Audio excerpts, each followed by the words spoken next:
All right, so sorry about that. My other driver ended up showing up. But back to the Q&A. Pretty much what a rescue is, like I say, your DSP will go about it several different ways, but pretty much you can start your day off as a rescue, and that's pretty much you're like an extra person. You don't have no route. Sometimes your DSP they'll have you wait in the parking lot. After they get done loading out, they'll have the other driver meet you in the parking lot. Take a few totes, then you go on about your day. That's one rescue. Other rescues, usually if you have a route and let's say you get done early or you're kind of ahead of schedule, you'll pretty much be a rescue to go help somebody else that might be just a little bit behind. Sometimes I've gone to rescue people because I finished early. Other times I've had to be rescued, and other times I started off the day as a rescue, like today, only because I showed up late trying to find my wallet, which I still haven't found yet.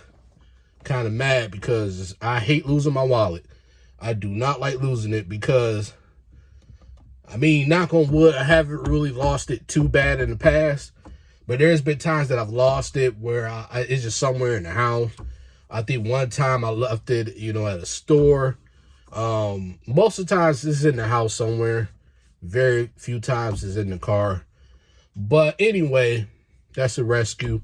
You heard me say DSP. That's pretty much a delivery service provider, contractor, whatever, courier. For me, like I said, who I work for, I've been with them since June of last year, when we were transporting clients to different day hab programs with mental and physical disabilities. But since COVID-19, pretty much that's went to the wayside for a little bit, so they picked up a contract with Amazon. So pretty much that's a delivery service provider, DSP, as you might hear if you ever come on board. Some people ask, what is the pay for an Amazon driver? That it depends on the courier again. Mine could be better, but I think the lower end is about $15 an hour. I've seen some couriers pay as high as $17. I had one courier approach me yesterday. I'm not gonna say who, but they said that they're hurting for drivers so bad that if you work a Saturday or a Sunday, you get $3 for every stop you do. And this particular person was telling me that, they did like 100 stops Saturday and like 50 stops Sunday. And that's extra $450 on their check on top of what they already worked. So I'm not saying I'm entertaining the idea, but it's definitely a plus. Let's see what else. So again, a driver pay is anywhere between $15, $17 an hour, probably depending on, your area. And dispatch keeps calling me. I already know why. I'm sitting here, I'm taking my break, doing this video real quick. How is it, what happens when you first start at Amazon? Okay, so pretty much you got to go through all the BS, driver training, your background check, criminal background check, make sure, you're not this, that, or the third. They do a DMV check, make sure your license is clean. They do a drug test. Cause I had a lot of people ask me, do they do a drug test? You count your bottom dollar that they do. Straightforward P test. Some people, they ask that for a reason, but yep, that's what they do. After that, you pretty much sit around till all that passes. I guess depending on how many people applied or whatnot, it could be a few days, it could be a few weeks. For me, it just took a few days. And then after that, because of COVID-19 and everything, you have to go through 8-hour virtual training. That's pretty much, if you have a computer at home, they give you all the information you need to sign in. And they you know, pretty much have you you know, because of COVID and everything, you have to do everything online. It's a virtual training, 8 hours. You know, they give you all the info. You log in, blah blah blah. For that, I recommend you get plenty of sleep, because for one, it gets very, very hard sitting there for 8 hours a day. Usually you can finish it in 6. That's about how long it took me. It took me about 6 hours. I started at 8, finished about 2:30.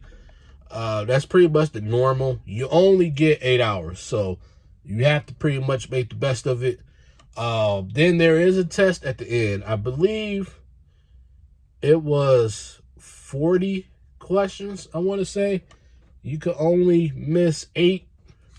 The 9th one, you have to retake it. Now, forewarning, if you have to redo that test, you got to redo that whole 8-hour training. So it's paramount that you pay attention. You know, it's necessary that you take notes, do whatever you got to do. Do whatever you have to do to pass that test, because if you miss 9 questions, you got to retake that whole 8-hour course again. And let me tell you, for me personally, I mean, I had the convenience of doing it at home, you know, so it wasn't that bad. But if for some people, if they have to go to, you know, business or to their job or somewhere else to do it, it's not the most comfortable thing to do. So with that being said, so that's how that is, okay? Now, right after that, usually maybe within the same week, depending on, you know, when you did your online virtual training, they'll have you come in and do a 4-hour, 2 to 4 hour on-site training. And it's pretty much a recap of, you know, what you went over for the 8-hour course. And some other things. They show you how to, you know, load in, load out, or load in, first in, first out, something like that. They'll show you the proper procedure for all that. And, you know, they'll get you introduced to certain things and show you around the facility, depending on where you are. And then after that, pretty much you're ready to go. You know, you could probably do all that in the same week if you know, do everything in succession. So how is it like on your first day as an Amazon driver? Well, it's not bad. You start off, they give you 3 different phases. Phase 1 is pretty much for like 3 days, where you do like 50% of your route, or, well, let me not say that, where you receive 50% of what you would normally get. So you might only get like 60, 70 stops for like the first 3 days. I was lucky enough to go through the phases the right way. There are some people, because I don't know, one reason or another, their first day was like 140, 150 stops. But I got lucky enough to go through the phases. So your first 3 days is going to be at like, you know, 50% capacity. So, so pretty much, you know, you get like a little bit of stops, 60, 70 stops, whatever. You complete that, you'll likely be a rescue. But however, there are times where, you know, they might understand it's your first day or whatever, that you might just want to cut out and go home. That's fine. After that, you'll get like 75% of, you know, capacity. So now you'll jump up to like, you know, maybe 90 to 100 stops, you know, give or take a little bit more. You know, then that's for another 3 days. So pretty much after, and they keep calling me, pretty much after your first week or two, you'll be on full capacity, where I've gotten as much as 200 stops, you know. Now, granted, I've had help throughout the day, but there was one time I didn't, and I had to do 180 stops, and that took me from like 10 a.m. until like 10 at night, you know. Amazon doesn't care. They just want them packages out there, you know. They don't care how you do it, just as long as you do it, you know. And then that's that. Hold on, I'm trying to. They keep bugging me, you know. I'm really trying to take my time today because I'm not feeling it. So I'm like pacing myself out. But you know, pretty much, you know, this is an easy job. Well, this is an easy job. It is what you make of it. This is a job. Now, can this be a career? I mean, I guess you could make it into one. You know, there's some people that's been doing this for years, you know. So I mean, this is all on how you look at it. Some people enjoy it, some people don't. But there's different tips and stuff, you know. Sometimes people have asked me, well, what is your strategy, you know, for delivering packages? And pretty much what I do is, obviously, I do the LIFO method, which LIFO is last in, first out. You know, I load that way. And then usually what I do is when I get to my first stop, I empty out that tote, that tire tote. You know, I put my envelopes next to me and the rest of the stuff I leave in the back. And then, you know, I work out my stops that way. The one thing that I really do that helps me out too is and I explained this before in previous videos, if my first 5 stops or so is oversized packages and my van is stacked, you know, front to back, I will skip those and then do them at the end. And the reason why I do that is as you go throughout your day, you free up more space in your van. You know, people might come help you out, whatever, but you will, you know, empty out your van as you go. And as I get more space in my van, then I will start doing the oversized packages because now I have room to move stuff around.